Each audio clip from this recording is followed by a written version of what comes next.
ఇక్కడ తమిళనాడులో వెల్లూరు దగ్గర రాణిపేటలో ఒక ఇండస్ట్రీ పెట్టి అక్కడి నుంచి షూస్ తయారు చేసి ఆంధ్రప్రదేశ్లో రిటైల్ అవుట్లెట్స్ అన్నది ప్రారంభించనున్నది ఒక శుభ పరిణామం. అందులో ఆంధ్రప్రదేశ్లో మొట్టమొదటి రిటైల్ అవుట్లెట్ విజయవాడలో పెట్టారు. ఇది సెకండ్ అవుట్లెట్.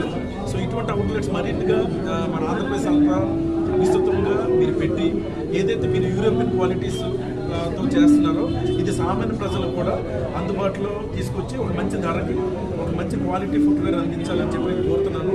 అలాగే కలెక్టర్గా మా వైపు నుంచి మనకి ఇక్కడ ఏంటంటే కొప్పర్తిలో ఒక మంచి ఇండస్ట్రియల్ ఒక 6,300 acres తోటి ఒక మంచి ల్యాండ్ ఉంది. చాలా చోట్ల మన కడపలో ల్యాండ్ ఉంది. కాబట్టి మీరు లెదర్ ప్రాసెసింగ్ ఇండస్ట్రీ కానీ దీనికి సంబంధించిన ఏదైనా పెడతారంటే మీరు ఆల్రెడీ మీరు చాలా అచీవ్ చేశారు. ప్రభుత్వంలో మీకు కూడా చాలా కాంటాక్ట్స్ ఉన్నాయి. సో మా వైపు నుంచి కూడా మేము కూడా మీకు పూర్తిగా సహకరించి ఇండస్ట్రీ పెట్టడానికి కూడా పూర్తి స్థాయిలో మీకు సహాయ సహకారాలు అందిస్తామని చెప్పి నేను తెలియజేస్తున్నాను. సో ఈ రిటైల్